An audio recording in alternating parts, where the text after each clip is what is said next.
Well, thank you, everyone, and good evening. This has been a year of many firsts, illustrated by this OGM being the first OGM that we're live streaming and recording and giving access to remote participants to send in questions.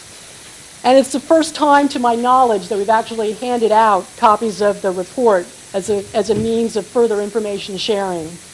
And I assure you that I don't plan to read every single word on every single slide. And because seeing is believing, I'm skipping this slide. This is what we're all about, from both a government and a commercial perspective. And this is why, at the Shinenkai this year, I unveiled that the ACCJ, two C's between an A and a J, stand for collaboration and cooperation between America and Japan. And in collaboration with a young Japanese female entrepreneur, we're doing it one senbei at a time. In all seriousness, this illustrates my commitment to unleashing imagination, not being limited by what we have always done, listening, acting, experimenting with pilot programs, and just doing it. If a lawyer without a consulting firm can do this and this, anything is possible. Now on to some highlights regarding advocacy. As we all know, this is our competitive advantage, and we're going very strong. This year we did not issue a white paper, but we have the highest number of active viewpoints at any time in the history of the Chamber. And the advocacy meetings so far this year are at 234.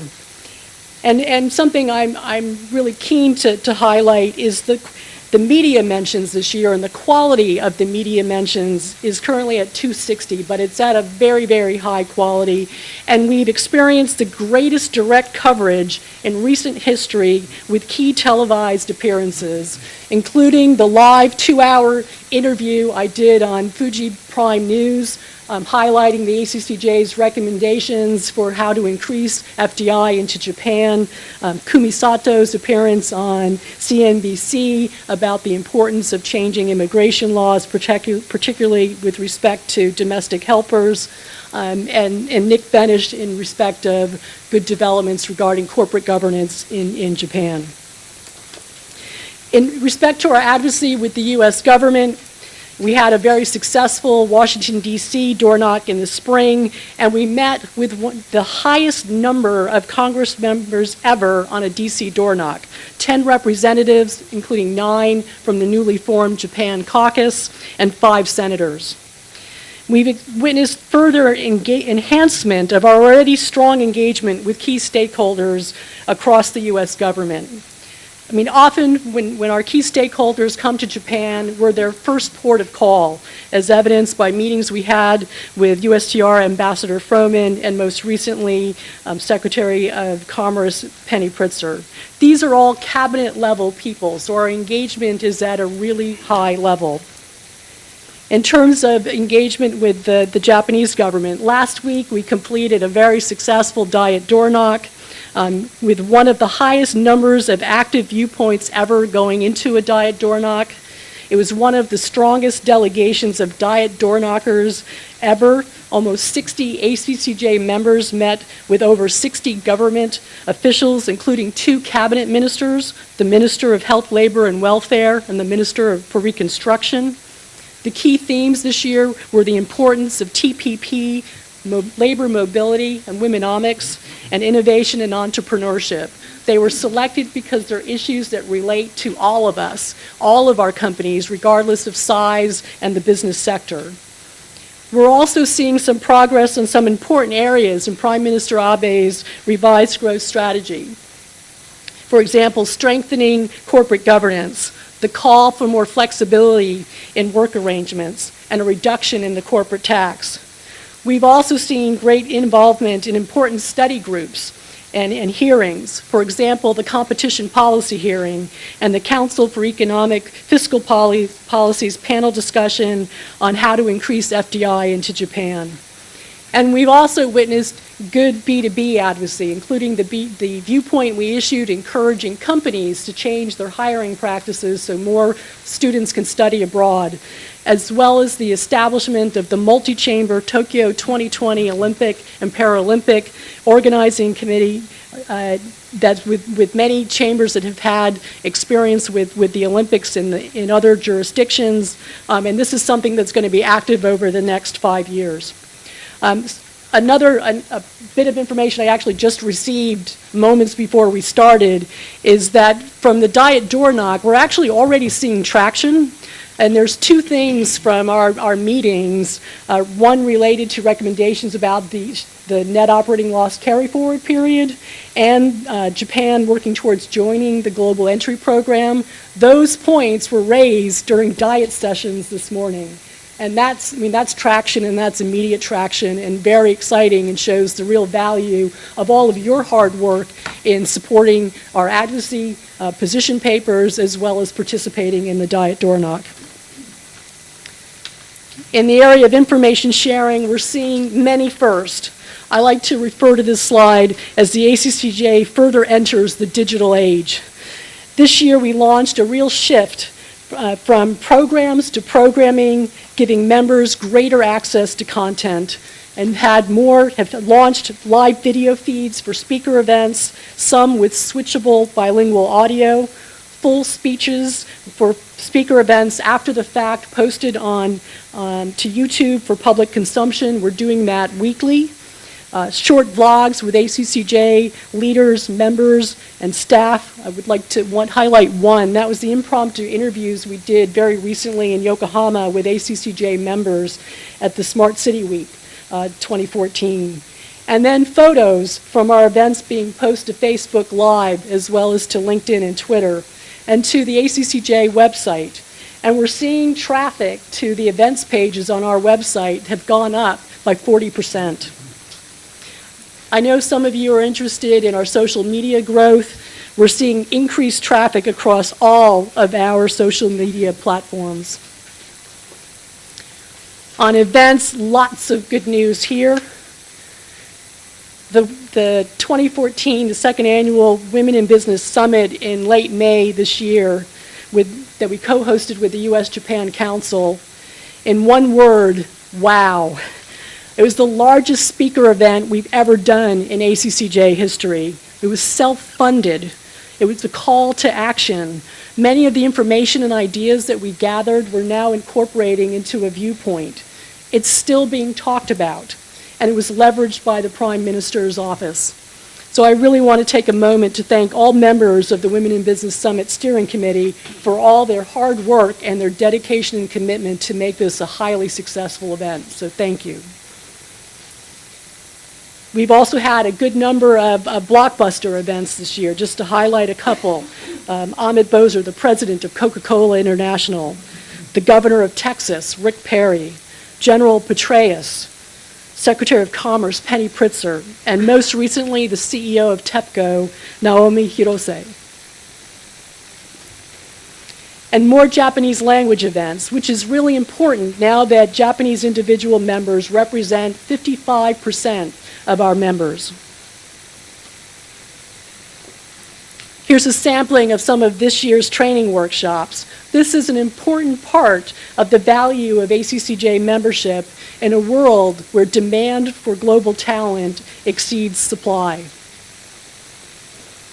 We've had an amazing list of CEO Forum speakers this year, and I really want to take a moment to thank Monica Mertz and Harry Hill for their leadership of the CEO Forum. This really shows that today's global business leaders, as well as opinion shapers, value access to the chamber. Now, just a few moments about the charity ball. The proceeds, the net proceeds from last year's ball were distributed this year, and this gives you is just information about how the proceeds were distributed.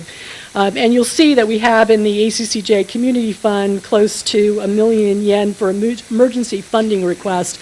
And I just want to share with you an email I got as I was literally running out the door to come here from Tom Whitson, saying that we got an emergency request today from Paul Fukuda at the Tokyo Union Church.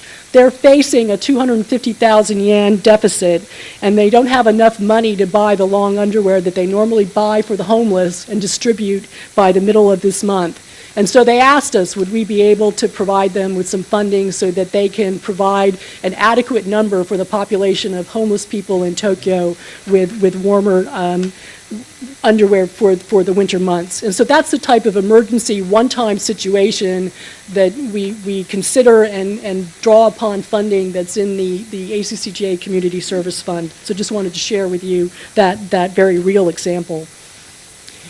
And then this year, just some information about the participating charities that will be receiving funds from this year's charity ball.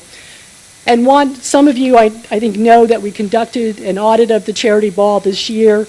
That was based on a board decision last December, and we conducted the audit of the charity ball because the board had never done so in the past and thought from a pure corporate governance perspective it was important to do so to make sure we are maximizing efficiencies and to check how the amount of net proceeds we've been contributing has been contributed to charities.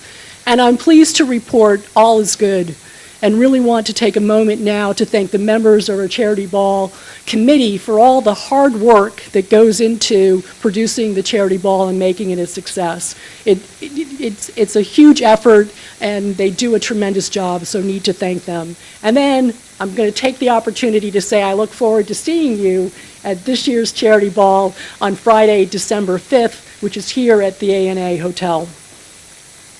In terms of networking, some of the networking events that we've enjoyed this year, I'll just point out a couple. We had a nomunification with the American Japan Society, at which ACCJ Governor Andrew Silverman's band, Moonshots, played. And the rumors you've heard that I danced with Ambassador Fujisaki, they're true.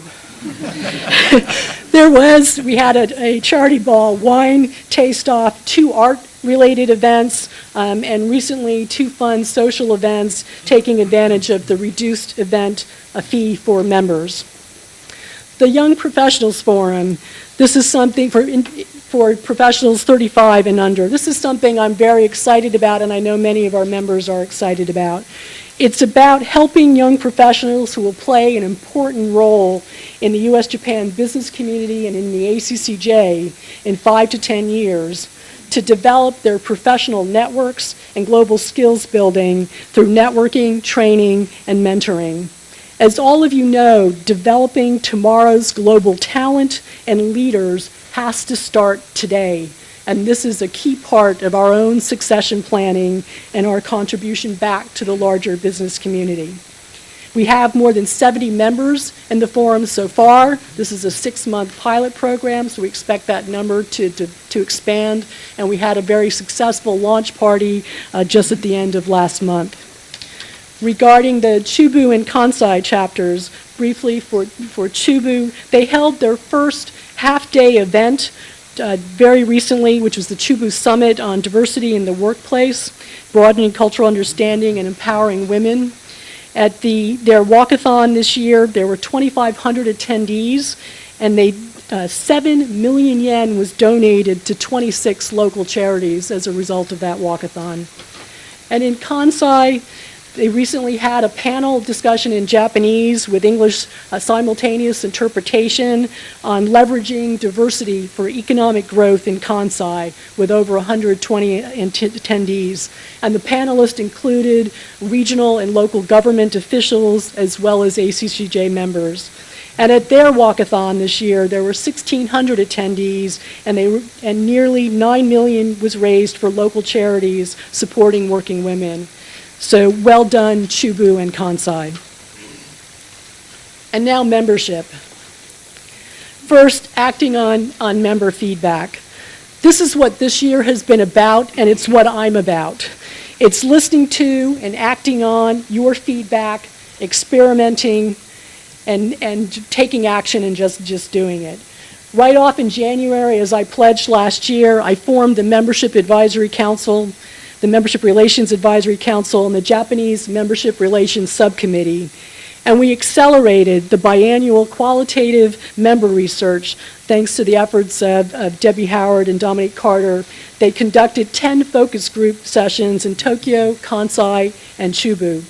And based on your feedback, many new initiatives have been implemented. And just to highlight a few, the reduced event fee for members, the entrance fee waiver campaign right after the Women in Business Summit, which was highly successful, the newly announced Simultaneous Interpretation Fund, giving committee leaders a greater voice at Leadership Forum, better aligning committee leadership to reflect our membership diversity, Idea Box, and very soon we're going to offer every other month new member orientations in Japanese. And we have an exciting pipeline of a lot more initiatives that we look forward to rolling out, and we're constantly thinking about what we can do and how we can improve your membership experience.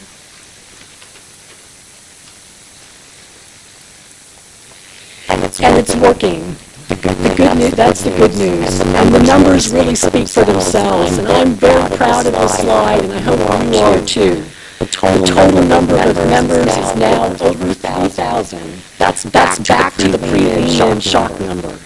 The total number of corporate sustained members is up to 64. 2 years ago, 49.